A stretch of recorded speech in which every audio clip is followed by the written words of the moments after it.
Today we have Matt Sixberry's Viper? It was the Viper swapped 350. That was the big thing you were known for. Viper Swap 370. Yep. Viper that swap. one. Okay, I'm sorry. Excuse me for not getting my I'm fucking not VQs poor, okay. Yeah, no, I hear Viper Swap 350 all the time, but I get it. Yeah, no. But no, man, you have I became aware of you through a combination of Jordan, right? Shipbox Garage for people that don't know. And I remember the first time that you and I kind of connected at all was because I was editing that SEMA video for Jordan, and I fucking posted that picture on Twitter, and it was SEMA 2024 looking like a Vans Warped Tour concert, and it was you and Grant and a bunch of other, and Bailey and a bunch of other guys, and everybody kind of jumped in, and then I remember kind of checking out everybody's profile and seeing you, and then seeing the 370. And being okay, no, fuck, I know who that dude is. Oh, hell yeah. And that kind of set me down the rabbit hole. And I'll be honest, man, even after knowing you this long, right? We saw each other at SEMA, we've talked. I still don't actually know what the fuck you do. That's valid. I don't even know what I do. So obviously building cool cars. Yeah. Right. You're working on the Porsche project. Yeah. Do you want to get into that a little bit? Yeah. So this is a LS swapped Porsche Cayman. I'm building it as a drift car. Kind of got the inspiration when Chelsea started drifting his Cayman. But I've been doing this LS swap for 4 years now is when I started it a long time ago, and then just kind of had other projects, and it went to the back burner because I didn't know what I was going to do with the car. So I was okay, I don't really care to finish it because what am I? It's just an LS swap Porsche, whatever, no big deal. Yeah. But now that I'm drifting it, I'm just kind of finishing it up right now. Waiting on just a few parts.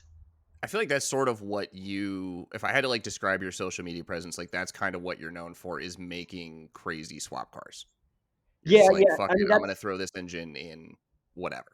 Yeah. I mean, that's the biggest thing, is just doing crazy swaps. And then I was doing a little bit of everything, but more recently I've just dialed it into just drift cars. So everything is just a crazy swap drift car, or just a weird drift car, or whatever, Yeah, it's funny. I got into the space through Jordan, more or less. And then somehow it's every other person I've actually connected with has been a drifter. Yeah. And that's where the presence I really see is. What got you into drifting? So I got into drifting 2012-ish. Okay. My buddy Sebastian had a Volkswagen GTI Mark III. And then he traded that for an S13 convertible. And this was when we were living in Florida. So if you've ever heard of the compound in Palm Bay, where I think so, yeah.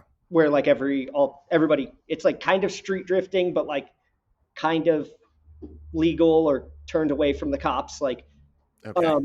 So we lived 30 minutes from there. So he just was you heard of drifting? And I was nope. And then we went out there, and we used to ride dirt bikes out there. So we were super familiar with the place, and then kind of just started drifting. And then my buddy Zach bought a Z31, and then I bought an S13 coupe, which turned into the S13 cart behind me. I was going to ask if that was the same car. Yeah, that's the same car. That's what I learned to drift in, was that car before it was a cart. Yeah, and you had that cart at SEMA. Obviously, pretty cool runs for anybody who hasn't checked it out. The videos are pretty cool, but did unfortunately suffer a little bit. Yeah. Trying to take him sideways off a jump. Yeah, I hit the jump and I shouldn't have, but it was definitely worth it. So yeah. So what broke on that? I don't remember. So it has an oil filter relocation in front of the front tire. It kind of sits up above the front tire. And it had plenty of clearance at normal suspension travel. But when I slammed off the Yeah. jump. The tire hit the oil filter and like ripped the oil filter like adapter off the housing. Okay. And then that's what sprayed all the oil. And then I think I also cracked my oil pan just a little bit, but Just a little bit. yeah. Yeah. But I have a new dry sump engine for that Okay. car, so it'll be better anyways. And is that the motor out of the 370 or is that a separate motor? No, so that's the Ferrari motor in the cart, and then Okay. the 370 has the Viper motor, and then Okay. the FRS that we built. This is the same kind of motor, but it's a different motor. Okay.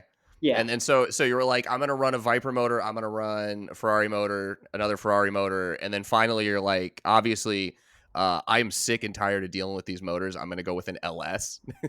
Yeah, well, like the LS. Actually, I think I started the LS before I even started the Viper swap. Okay. And like LS is just the smartest option. It's just not the coolest option. Yeah, But then I'm basically. drifting a Porsche, so like I feel like I can like, you know, Kind of evens out. yeah, it kind of evens out. It's still weird and cool, you know. Yeah. How's the packaging between the LS and the original Porsche? Like, how much room did you need to make, or is it about right? It's pretty similar. You have like a ton of room on like the outsides of the motor, obviously. Mhm. Height wise, you need to make a little bit of room, and then I pushed the engine like as far forward as I could, so I had to like do a little cutting for that and run Mhm. a LS4 crank pulley and stuff, I which saw is that video. front wheel drive LS. Um, I probably could have gotten away with like less cutting and stuff, but I just really wanted to help the weight distribution as much as possible. Yeah, makes sense. Yeah. And then your plans for that is dedicated drift car. I think primarily you're doing PPIR, Yeah. right? Events. Yeah. So PBIR events, and then I want to do Drift Colorado competition events this okay. year as well. So is the goal to get more national, or you just like do exhibition local? Like, what are your aspirations with this? Yeah, I really want to get to like more grid life events and more Okay. of the LS Fest events and stuff. I'm trying to make LS Fest West later this month. Uh, we'll see how that goes. Still waiting on parts, so Yeah. as long as those get here anytime soon. Okay. Right. So that's, I think, probably a good segue. That's a lot of cool shit to do, but there's got to be a way to fund it. Yeah, So I mean, I assume, right? You're talking about parts that we talked a little bit. You've got some level of sponsorship. You actually, I mean, you have a fairly large following, yeah, on Instagram. Is that matched on TikTok or is it yeah, mostly yeah. I Instagram? have even more on TikTok, like Okay. 280 something on TikTok. Damn, I didn't realize that. I'm never on TikTok. I don't. My stuff doesn't perform on TikTok at all. I think I figured out why. TikTok is Insta- something different, but it's different. Also, I don't think TikTok has the global audience as much. oh, okay. So, like, because I get on Instagram, I get people from like Poland and Austria and India and Australia. And like, I get like a lot of motorsports people from like East Europe and Southeast Asia that reach out. And Oh, I think, that's I don't cool. know, maybe I just don't think TikTok's quite as popular in those regions. And so, like, maybe Yeah, that's why, it's really popular in those regions, but maybe they just don't connect like the apps or the maybe, videos or whatever. I don't know. That was my theory because I was just like, I post the same stuff, right? My Instagram is like grown, and I think my TikTok's still sub 1K. Wow. Yeah, that's So crazy. Yeah, I mean, your Instagram's been picking up, like getting pretty popular lately. So yeah, yeah, I think I'm about to cross 8,500, which isn't bad for hyper niche mathematics about vehicles. yeah, like super nerdy stuff. Like not general public doesn't want to see that, but like No, the cool people want to see it. So yeah. that's So sort of I what. never expected huge growth, but also I've only been doing these videos for like 6 months now. Oh yeah, And yeah, the it's first not bad. 3 months was like 1 to 2 videos a week. So I only went up to 3 in the last couple. So like, yeah, it was, I digressing. We'll get back to the business, but I got to say, it was one of those moments where Jordan was just like, you just got to post more. And I'm like, I fucking know that, man. But like, then I started doing it and it really picked it up. And I was like, I knew you were right, but it still pisses me off how right you were. Yeah, shut up about it. Yeah.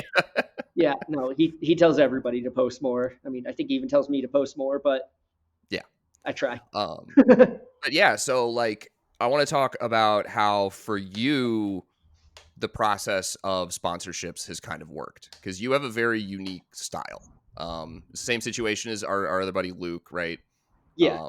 Sort of a not mainstream like look, right? And not mainstream kind of feel to everything. Yeah. Which I think can fit in the car scene, but I'm curious how that works with sort of like for you with the aftermarket companies, right? Do you run into issues with like, am I sellable, and how does that kind of end up working for you? Yeah, I mean, I get it. I have dialed myself down in recent years where like I used to be a lot more, cussing a lot more on video and, Hmm. just doing whatever I wanted and like, trying to be a little bit more sellable now, but like I'm Hmm. also like, you You're know, still you. scruffy looking and, you know, not just the normal not just the normal inside the box thing that everybody's looking for, but like Hmm. if I'm not what you're looking for, I don't really care. Like live your life, I'll live mine. Right. Um, but most companies nowadays, I feel like they don't really care about that quite as much as unless they're just super corporate or whatever. But like Right. I think social media has gotten to a point where like as long as you have like a following and a reach, then they don't really care like who you are and whatever else. Like they're just like they'll reach a different audience through me than they will you know through somebody like you or Yeah. Jordan. Like Right. and I mean Jordan gets crazy. Like Yeah. Yeah. Jordan's got the Jordan's got the I know. dildos. I was thinking So about like that. yeah, and he does crazy deals with you know Toyota and stuff. Like anything's Yeah. possible nowadays. Yeah, when he texted me, he was on like a Slate event. I'm like, "What are you doing?" And Yeah, then he's that Capcom thing, and I'm like, "Bro." yeah. He's just like, oh yeah, I'm going here to do this, and I'm like, how? Like, what do you mean? Right. And yeah, so like yeah, you know, do what you want. It's the internet. Yeah. There's worse things. That's fair. Yeah. Yeah. So it works out pretty well. I guess I would ask, so like, are you, let's say proportion, right? How often are you pitching to companies versus how often are you getting contacts, like cold contacts from them? So usually, besides weird mid-year stuff, you know, whatever. Like if I'm fixing or changing something in the middle of the year, sometimes I'll reach out to companies. But Hmm. usually I try to do that around like end of year, beginning of year when they're dealing with all their financials and stuff. Hmm. Um, but I think my success rate is it's I don't know how everybody else's is, but mine's Yeah. probably at like 10% of like who I reach out to versus who I work with. But like, Hmm. you know, I I don't always like to work with companies that have bad customer service. Yeah. And there was a certain coilover company that I was talking to for 5 months that was like super interested in working with me, and they had some knowledge about uh, drift Porsches, um, and like I kept replying. Like I think it started in September and went until February until I was like, dude, what? But they were like, yeah, we really want to work with you. I'm just trying to like figure this and this and that out. And you got Yeah. to talk to people. And I'm like, okay, dude, like it's fine. Yeah. Yeah, we don't need to work together. It's whatever. Like, Yeah. yeah, you could have just told me no, but instead I waited 5 months to hear anything back. Right. Yeah. No, I feel a little bad. No, no, um, I mean, no, you I know, I you, know I know. I get it. yeah, yeah. But the And there was the other company that I sent you the screenshots of that wanted 52 posts, 12 reels, 52 story posts for $800 worth of product. And I Yeah. was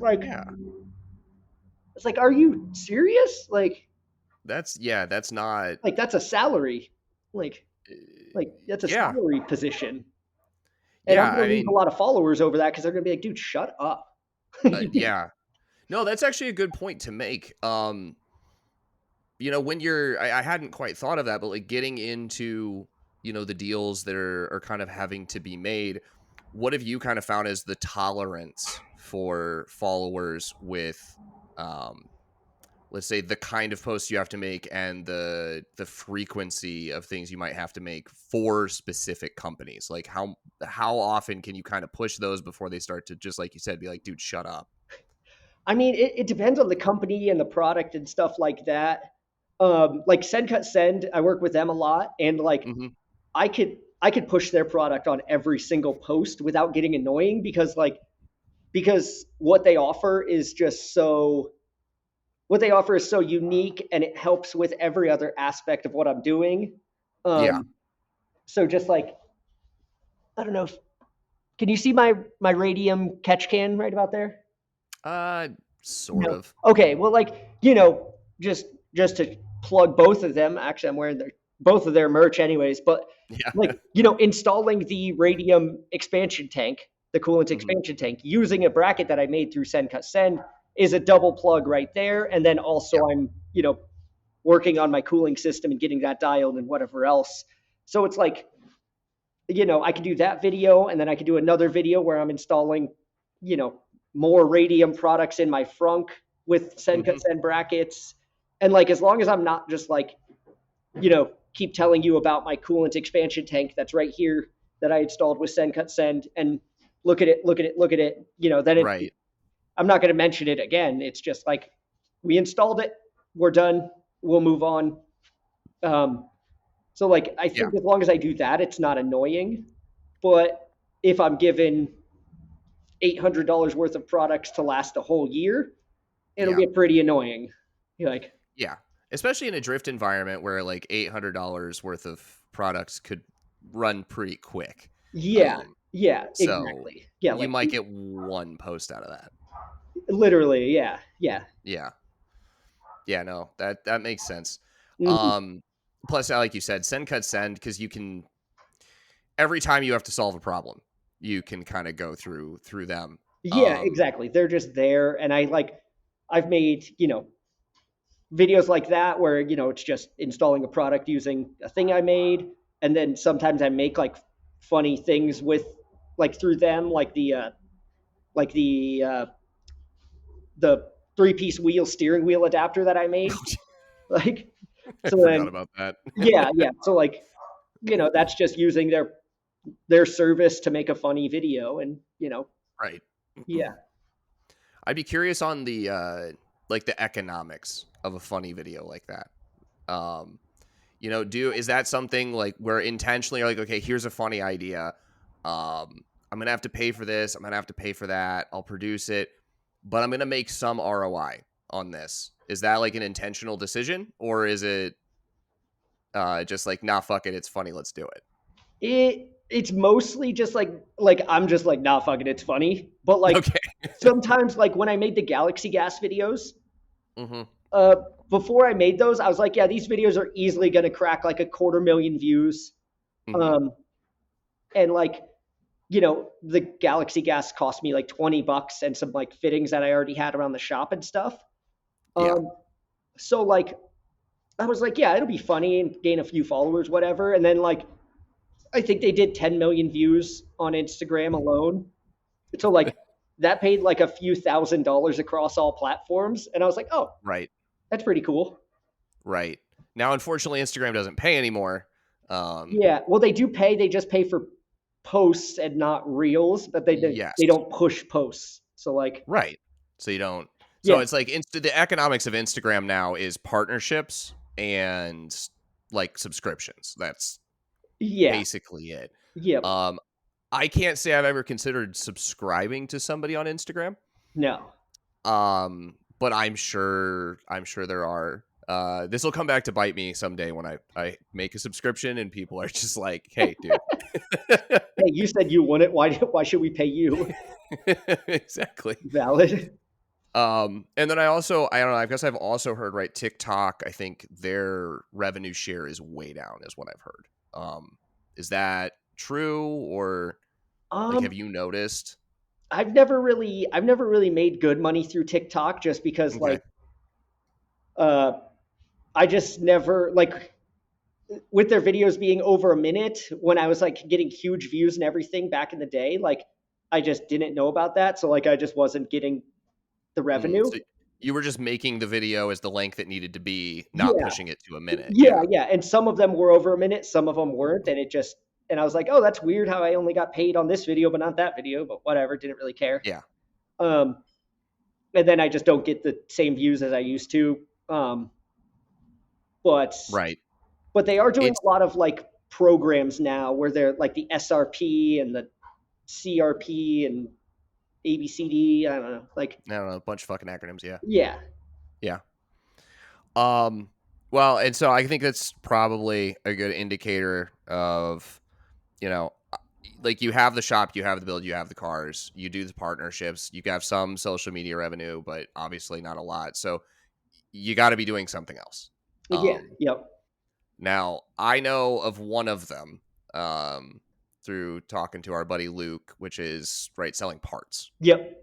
Um, so do you want to talk? I guess you want to talk about that, or Yeah, yeah. So yeah, basically, I this is my shop. It's at my house. I bought this place like 3 years ago or whatever. And I do all kind of random stuff to make money. I rent out storage out back, make a little bit of money doing that. We used to do U-Haul here, okay, which made pretty good money actually, but then the city kind of shut us down on that one. mm, And then the main like bread and butter is doing the used parts, which we call like specialty used import parts or specialty used parts or whatever. hmm Um, so we typically stick to like any car that's generally kind of cool. It used to be like all like rear wheel drive import, hmm essentially drift cars and stuff that you drift. yeah, But we have kind of moved into more Camaros and SRT8s and Corvettes and stuff. Um, but yeah, we basically pick up a car. Actually, funny enough, I originally bought the Cayman as a part out car, and okay, then decided to keep it. So, yeah, um, but I have sold a lot of parts off of it, and like probably made a good chunk of my money back anyways. yeah, But we'll basically tear a car all the way down to like nothing, hmm and then I list all the parts on eBay and have a whole inventory system at the back of my shop, and that's what pays the bills, yeah. keeps everything running. Yeah, I think that's the dirty secret nobody ever talks about, is that it's significantly more lucrative to like strip the car for parts than it is to actually just sell the car. Yeah, Um, which is unfortunate at times, but like it's good because I know I've gone through the process of trying to get old parts for particularly VWs, and holy shit, yeah, not the easiest thing to do. I unlike most car guys, my dream is not to peruse Facebook Marketplace for hours a day and negotiate the best deals. yeah, I like just being able to buy shit. yeah, So yeah. Me too. If I see it on eBay, I'm like, oh, I could get that cheaper locally, and I'm like, but if I hit buy right now, it'll show up in a few days, and I won't because have to how go much out. is your time worth, right? Like, you know, Exactly. Yeah, like that time you're spending looking for the cheaper part, you could be spending selling your own parts. yeah, yeah, exactly. Yeah, make some money somehow. Like you can So figure out are a way you how to make selling more through extra eBay, money. or do you Mhm. sell through eBay, or like are you like have a separate platform? Like I'm curious about the logistics of how you actually go through the sales on the parts. Oh yeah, yeah. So most of it is through eBay, but then whenever I pick up a car, I put it up on Marketplace as like part out, Hmm and then I deal with 300 idiots trying to buy the whole car, even though the ad says whole car not for sale. Yeah. Um, and then I do some local sales, but not really anything compared to what I do on eBay. Okay. I was gonna have an interesting question following up for that, and then I completely forgot it, which is Hell spot on. yeah. Past your bedtime anyways. Yeah. So I guess I would. So right, you've got the space, right? Is that what drew you to Colorado? No, so I was living in Florida up until 2017-ish. Okay. And then my mom lived out here in Loveland, and then my dad lives in Breckenridge, out in the mountains. And I was the last one still in Florida. Okay. So they all wanted me to move out here. So I Okay. just found a good shop space and packed up everything into a ton of giant Penske trucks and moved out. Okay. Yeah. And then that obviously came with the ability to get the shop space and to have the space to run a business like this. Yeah. Well, I did have my first shop in Loveland in Florida was like 1,200 square feet, and then I basically doubled it to about 2,500 square feet, and then I about doubled it to 4,800 square feet when I got out here. Yeah. And then I I was doubled gonna it say again. it seems rather large from what you can see on camera. Oh yeah, yeah. You have Well, a nice this space. shop's 9,000 or more square feet. Fucking A. Yeah, I got a lot of space, but I have a lot of trucks. Yeah. No, but I mean that's good. I guess without being too, I don't know if this is something you want to share, but like what kind of revenue are you running on a yearly basis through this business? Like, I mean, total revenue, like total Yeah. sales amount is Yeah. uh, probably coming up on like 400,000 this year. Okay. And that's 400,000 for 2026. Yeah. Okay. So, and we're like, it's like April. So Yeah, just like that's roughly what I'm thinking this year will be at. Like last year was like okay. a quarter million or something. Okay. So like it does well. Yep. Obviously that's sales revenue though, not profit, which is going to be lower. Yeah, shipping and eBay fees and all that stuff. Yeah. So it's safe to say like 10% margin. Like for all that stuff, especially with shipping, that takes like a good 20 to 40% of it, I'm sure. Yeah. And then taxes. Hard to keep track of exactly, and taxes and all that other stuff. Like it. Yeah. I end up with $3. Yeah. People don't think about it. So the last podcast I did with Bad Investment Builds, right? We were talking about sort of the breakdown on a part that he was selling, and he has this Honda shifter package that he put together, and he originally listed it. I think he told me his listed is like $450, and then he did all the numbers on the back end, and he's like, wait, I'm not making a dime on this. And he ended up having to push it up to like $650, which is a lot. Yeah. For a part, but he's like, for me to make any money on this, to compete, especially right. So him and I both were engineers, like we work full-time salary jobs. So he's like, to make any money that could even come close to competing with what I can just make, not having to risk my own assets. Yeah. I have to charge like significantly more. Yep. Now obviously he's operating out of Michigan, so the tax structure is different. I think Colorado's a little nicer on some things. I think you guys don't have property tax, do you? No, we do have property tax. You do have property tax. Yeah. So how bad would that? I'm just curious. How bad would it be on a property of your size? It's $4,500 a year for my property taxes. How big is your fucking property? It's 2 acres, about 10,000 square feet of shop space, and then a 6,000 square foot house with an indoor pool. God. Yeah. I have a 1,700 square foot house on an acre and a half, and I pay $3,000 a year. Damn. Yeah. I wish. All right, so I got to ask about the indoor pool. This has nothing to do with anything car related. I just want to know about the indoor pool. Yeah. Why an indoor pool? Because that's just sounds like a terrible idea. Everything I can think about it, like you're bringing Florida with you. Yeah. Why not?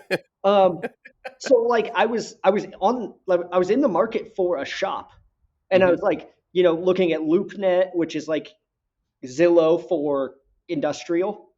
Okay, I Um, didn't know that. That's good to know. oh, okay, yeah, yeah. LoopNet, it's super cool. You could see $10 million warehouses around you that you can never afford. Yeah. Um, but so I was like shopping for a shop space and Mhm. looking for around 8 to 10,000 square feet.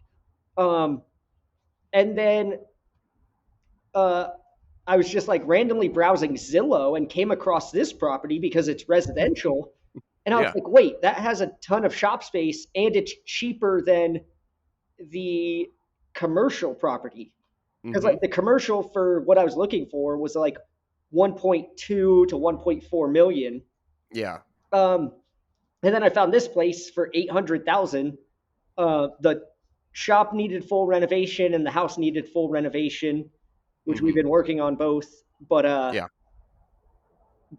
significantly cheaper.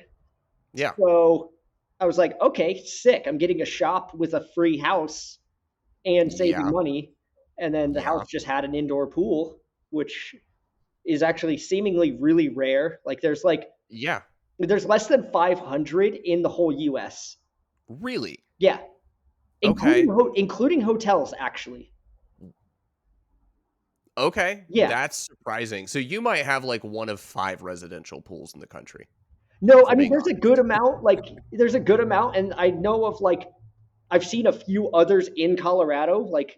Okay. It's a I think there's a little community of indoor pools.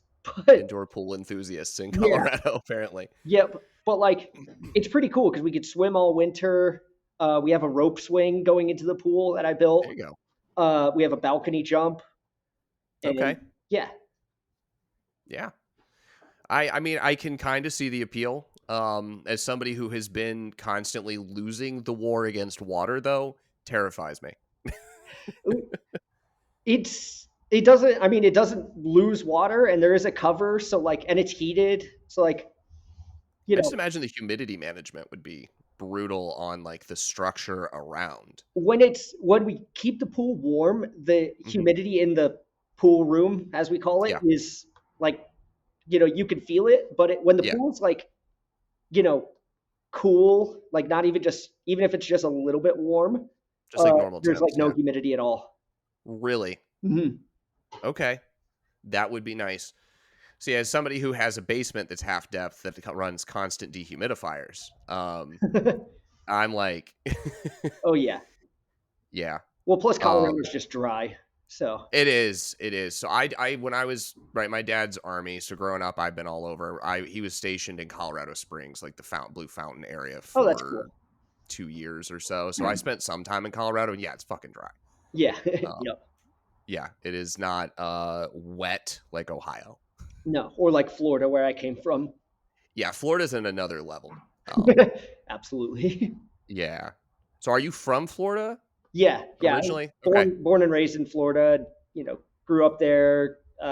Went to high school and college there, and then moved out here. So you went to college. What for? Mechanical engineering at Okay. MIT. So you do have a bachelor of mechanical engineering. No, no, I dropped out. You dropped out. Yeah, Okay. I just took the student loans and not the piece of paper. So yeah, See, that's rough, right? yeah, That's the thing you don't want to do. yeah. All the Um, money, none of the piece of paper. yeah. So then I guess I was gonna say, because like, why get into the business you're into?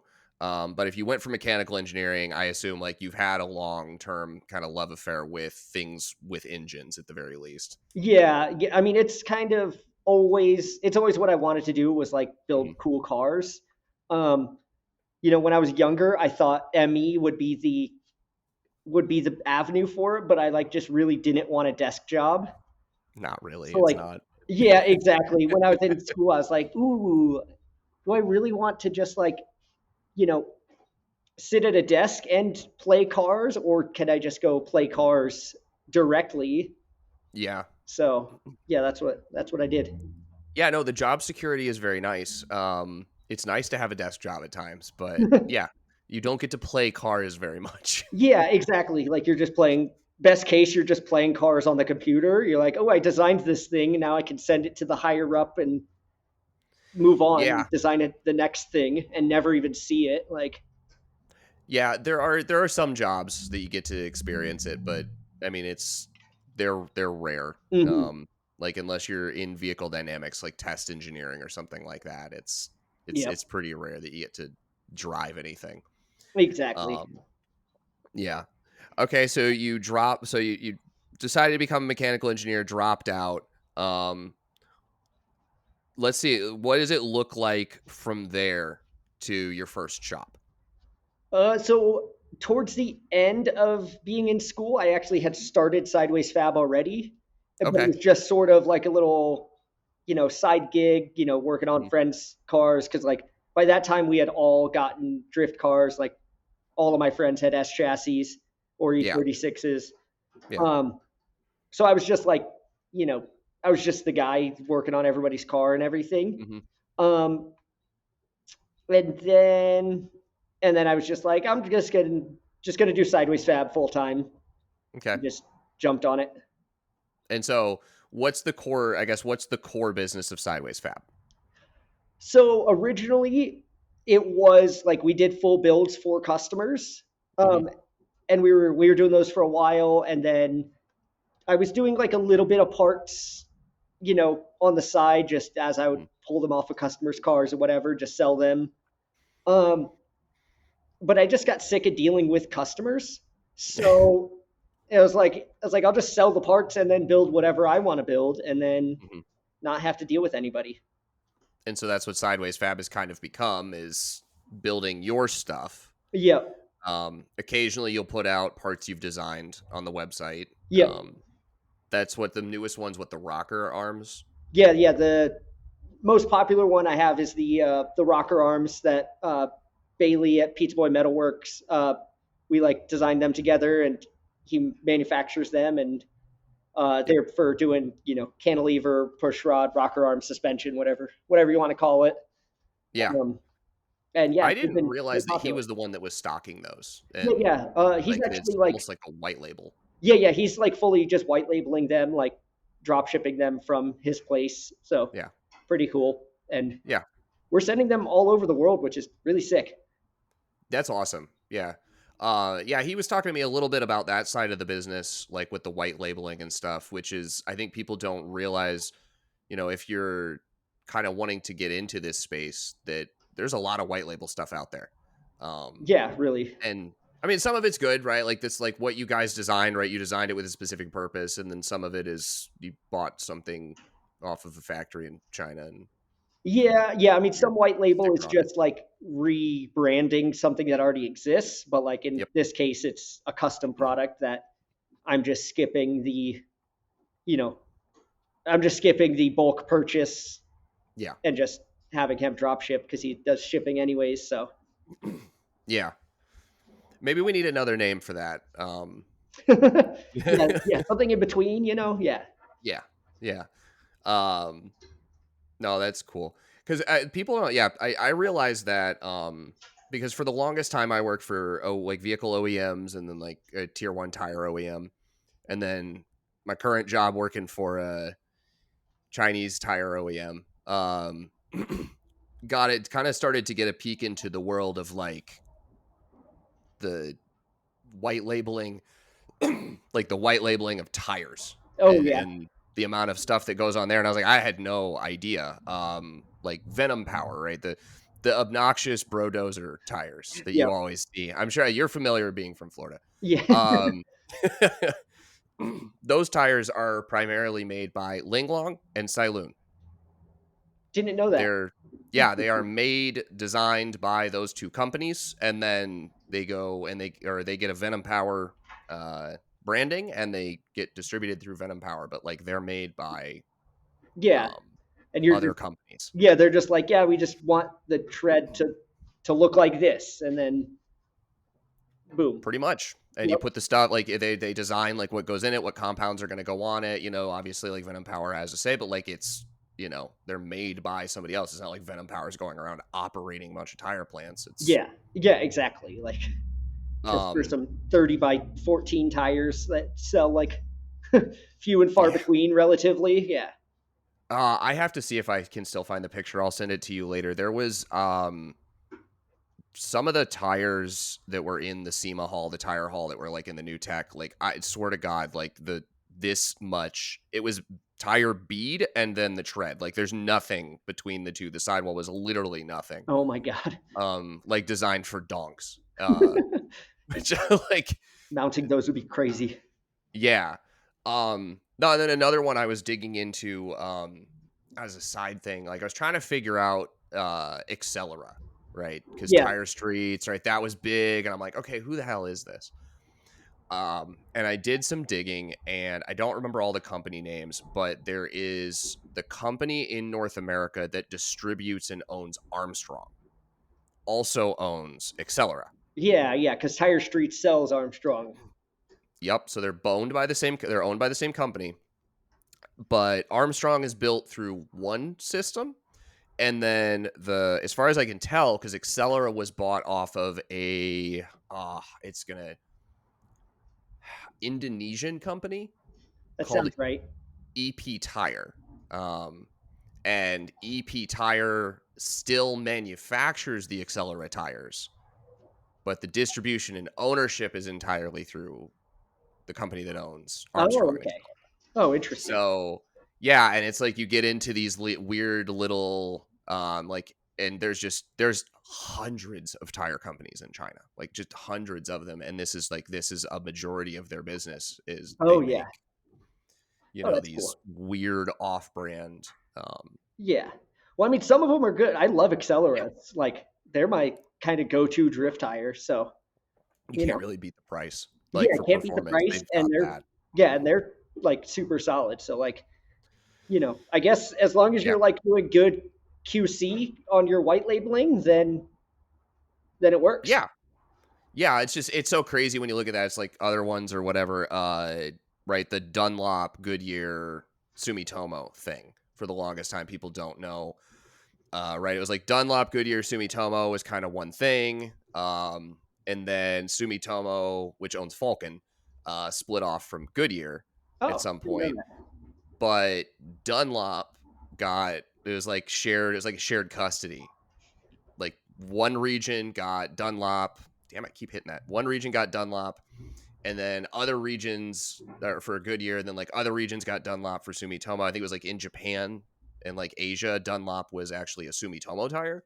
And Oh, then in America, it was a Goodyear tire, and then Goodyear finally, like in the last couple months, just completely sold Dunlop, and so now it's completely Sumitomo rubber. That's why people were all mad that they took the Dunlop off. Like I can't remember whatever track, right? They had the Dunlop tire over the oh, okay, bridge. yeah, yeah, That's why people were mad about that because Goodyear doesn't own it anymore, yeah, and yeah, Sumitomo it was like, well, we're not going to buy the ad space. So exactly. yeah, Interesting. all these little weird like Yep. trades. Yeah. I don't even remember where I was going with that. White labeling and stuff and products. Oh yeah. So do you have like future product plans? Like, are you going to ramp that up with Sideways Fab? Yeah, I really would like to, because that's I mean, it's one thing that Josiah talks about a lot is like scalability, Mm-hmm. which, there's not much scalability on the used parts because, No. Ricky has to pull the part and then I have to list the part on eBay and then I have to ship the part. So it's like very labor intensive for just one part. Mm-hmm. And, it makes good money, but if I start selling $1 million a year in parts, it's going to take a few more people to get everything, to work well. Yeah. And then it costs me more money. So then, Your the only labor. way to scale that up is to add more people. Yeah. Your labor But scale is hard. yeah, but if I'm just selling new parts, packaging them, they don't need listed or anything. You just need to have them, package them, and throw a label on it. And, that takes 2 minutes Yeah. as opposed to the whole process of pulling used part, listing, all that stuff is, Plus, what it's a ton of condition time. is it in? What's the current market rate for it? Yeah, it's Yeah, the yeah. When I'm looking it up, I have to eBay prices will go from like $40 to like $150 for one part. So I have to see if the $40 part is broken or if that's just like the going rate and this guy asking 150 is just wrong and never going to sell his part, or Yeah. maybe mine goes in the middle because so then I'm like, yep. And then I feel like training there's got to somebody to be do all that is difficult. right. Right. And obviously as the owner, you don't want to be the one doing that forever. Exactly. Yep. Yeah. I imagine you would rather your efforts be spent growing things, Yeah. right? Being able to work on new ideas, get business in a better spot. So, Yep. Yeah, like I could be designing things, I could be, I could just be building my own cars and paying somebody a good wage to do the normal job stuff, or, right. anything else. Right. Which would be ideal. So is Ricky your only employee? Yeah. Ricky, he works full time, like just doing regular mechanic work, and then he comes here Mhm. after his normal his day shift and works for a few hours every night. Um, Okay. yeah, but he's my only guy and just part time right now. And then Okay. Grant comes by and helps me work on work on stuff just for fun. Yeah. I've been bullying Grant into trying to put stuff on social media. He did actually just tell me that the other day. Yeah. I mean, dude, like even my cars, like he could post the work he's doing on my cars on his That's what I socials, told and him. yeah, That's what I told him. yep, and Grant, if you're listening, I'm bullying you in like in on the public. internet in public. Oh my You god! do things. You do things, and I know you want to make videos. Make them. And he even records. He Yeah, records and then just doesn't put his videos together. I get it. I mean, I went through a long period of like wanting to dabble in the space, but constantly just being like what do I have to add? Yeah, Which I know is conversation him and I have had is like what is there to add, right? yeah. Well, Because actually, there is being a lot of the substitute. same shit out there. Yeah, But I feel like the thing I've said is like, look, if Jordan can have massive success sitting in front of a camera and making meme content that's related to cars, yeah, then anybody can do it. You just have to try. yeah. Literally, and Jordan would say the same thing. Like Yes. Jordan knows he's like not really like deep in the car, like into cars, like me and Grant, and he knows that, and he just does what he does, and he does it fucking amazing, and Yeah. and has had huge success. And even if Grant just followed like my exact Formula. formula, Yeah. he could still have success just doing it because there's room for so many more creators. As long as you can be funny, like that's the thing is you just got to learn how to be funny, like, Well, and you you just can need have something like funny, yeah, informative, whatever yeah. else people want to. But Grant's funny as fuck, so like, Yes, he is. He's hysterical. Like yeah, well, yeah, like, and you just need to be able to put that out on video, like, it's hard. I do get it. It's hard because, like, especially I remember because I'm still fresh, so I still remember what it felt like, 6 months ago yeah, to be like, God, that was dog shit. Why did I do that? That was really lame. That didn't well, like. oh I my, remember putting those out, and then you get like 100 views, and you're like, oh, that feels like. And then it starts to change, and you get a little better, and you just put the reps in, and you start to feel a little more confident. yeah, You know, exactly. I mean, I've been doing automotive content for like, I've been doing it for probably like 12 years now, like, because I yeah. used to do car audio, and like Okay. back in the day, car audio was the big thing on YouTube, like, you know, so I was making, those bass demo videos and all that sort Hmm. of stuff. And like some of them did kind of well because I think just because they were like hyper specific, people were like, oh, what does this sound like? What does this subwoofer sound like? And if you Yeah. had the right tags, then like people watch the video and like, Yeah. Yeah. man, It yeah. makes sense. And then it just moved into drifting and fabrication and, you know, Yeah. No, it makes sense. yeah. Um. Yeah, that's the car space. Well, and the car space is weird now. I think just like if you started paying attention in, like, let's say 5 years ago, then what you thought was the growth potential and the view potential is not what it actually was. No, no. That was COVID. That was weird. Um, Yep. like, so, if you're like in today's market, the numbers are going to be smaller, right? Like the follower counts are going to be smaller. The view counts are going to be smaller. Yep. Um, you know, so I've averaged over the last couple months, I think I've been averaging about 200,000 views a month on Instagram, Nice. Yeah. which, yeah, is like, that's fairly solid for, especially for my account size. Yeah. Um, and like, that's not anything compared to like 3 years ago. Yeah. When, or like even 3 to 4 years ago, like when like Donut could put up in their heyday, and there's a couple people in that space, but right, like that's it. That's just, you can't benchmark against Yeah. like 3 to 4 years ago. Yeah, exactly. And I mean, like, I had a ton of growth, you know, like, oh, I mean, I had a lot of growth last year or the year before. I forget which one. Like, I had a huge spike. Hmm. Um, I think last year is when I like broke 100K. Yeah, Um, but then, like, sometimes it's kind of stagnant. Sometimes it spikes. Sometimes Instagram starts pushing, like when they do their Reels bonus, Instagram hmm, starts pushing Reels and starts paying creators, and then you start blowing up, you start making money, which helps you make more content. And then yeah, they're like, no, we're not paying for Reels anymore. Just post some pictures and get 50 likes. Good luck. yeah, yeah. And like Instagram just paid me $5 the other day, which was Oh, which was like a couple months worth of fucking like thanks. that might buy you an ice cream in today's market. Yeah, I mean barely. Won't even buy me a 12-pack of Dr. Pepper. No, that's a shame.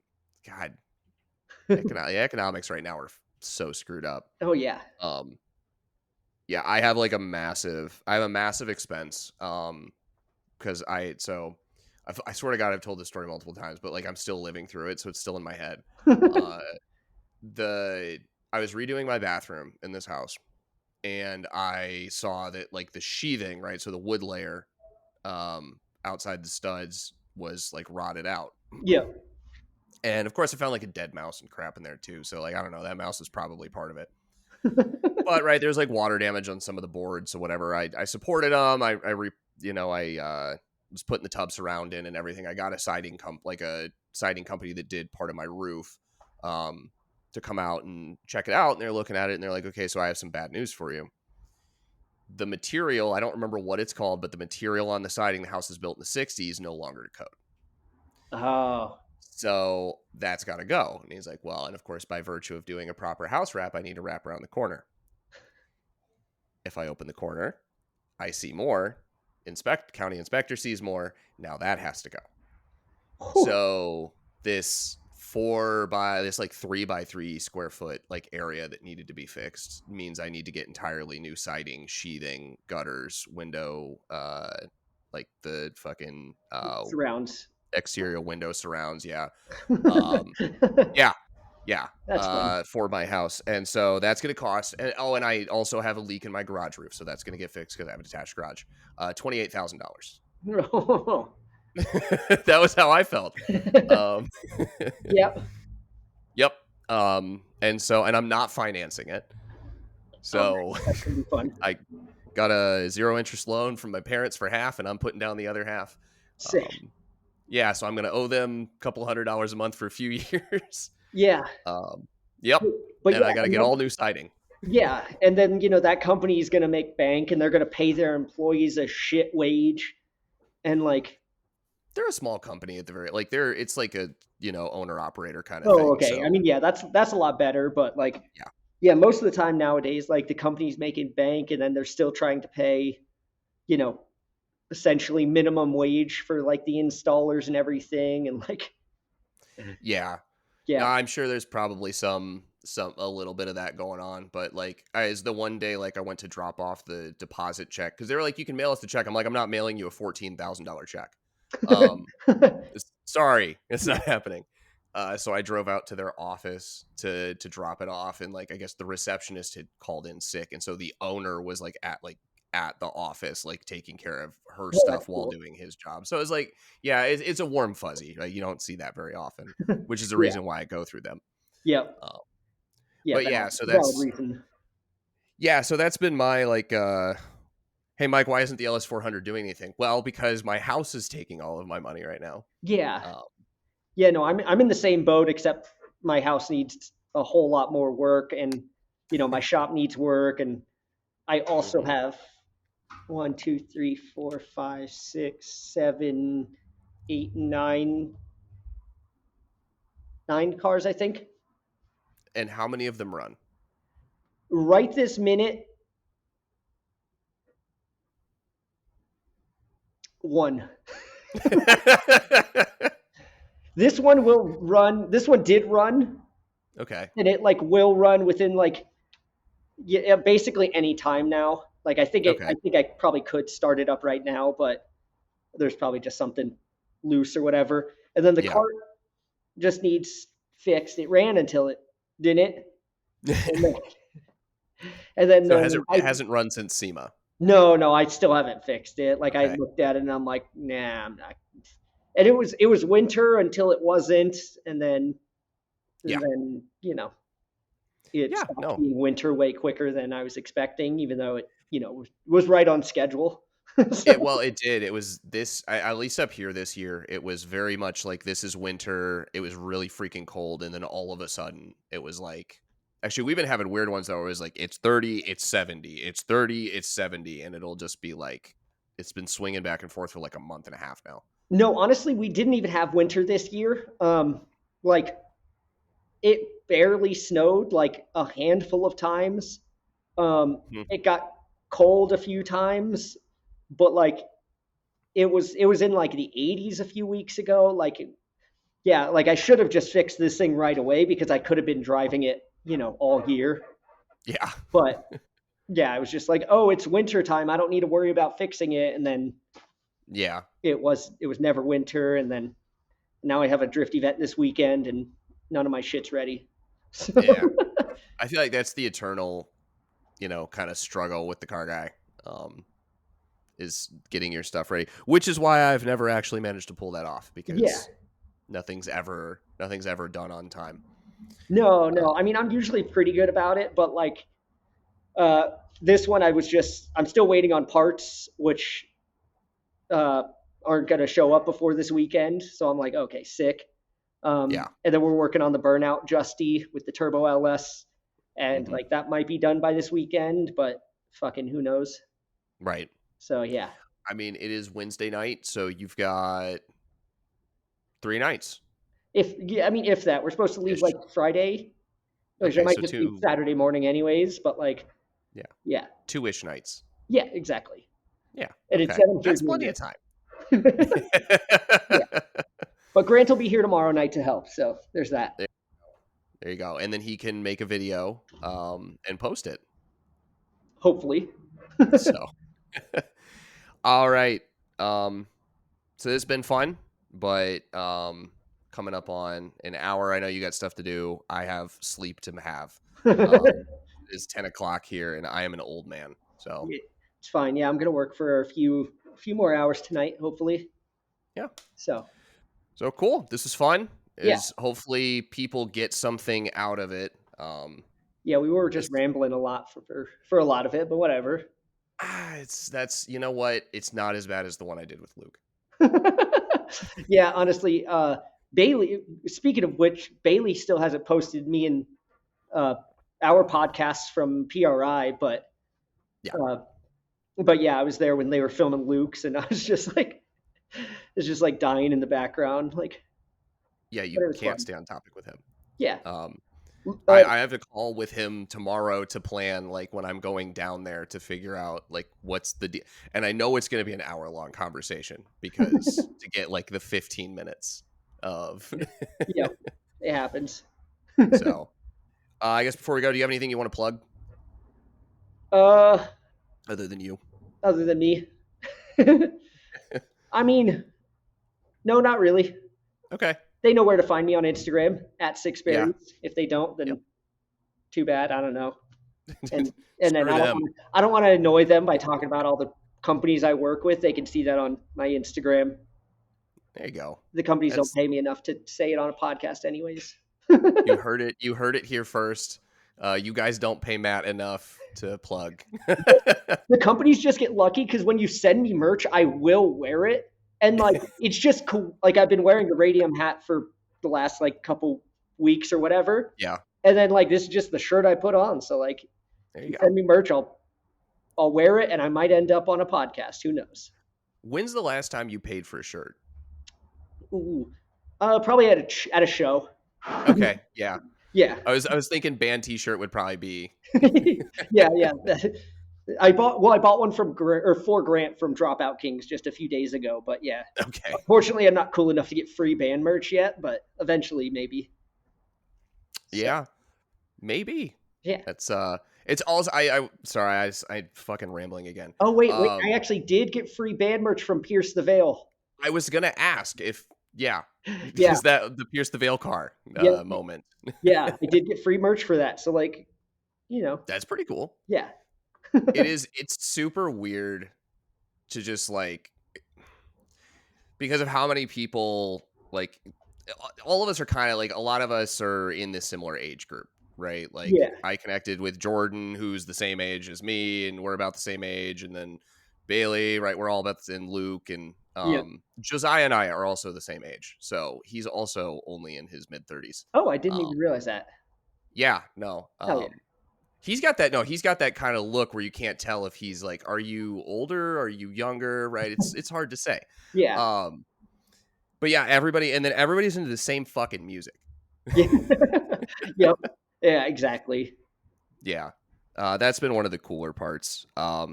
And then Grant's the baby. I didn't know Grant was the baby until I was at SEMA. Oh yeah, yeah. I've known Grant since he was like 18, just a few years ago. Yeah, I was gonna say that was what like last week. No, I think he's 25 now. I Yeah, think. he said Yeah, 25. Yeah, yeah. yeah, But I've known his ass way too long. yeah. No, when I was talking to him at SEMA, and I was like, "Yeah, you're like, actually, how old are you?" And he was like 25. I'm like, "Okay, no, you're a lot younger than me." You're like, that's not what I was about to say. That's not what I was going for, but all right. Yeah. So, okay, cool. Well, this was fun. Hell yeah. And I never have a good sign off for these things. I don't think anybody's listening by the end of 1 hour anyway. So Honestly, hope you got some good clickbait out of there. You I hope so. clip what I say and make me look like a fucking idiot or something. I don't know. I think there'll be the really good one. The really good one will be and how many of them are running, and that whole pause that was that was comedy.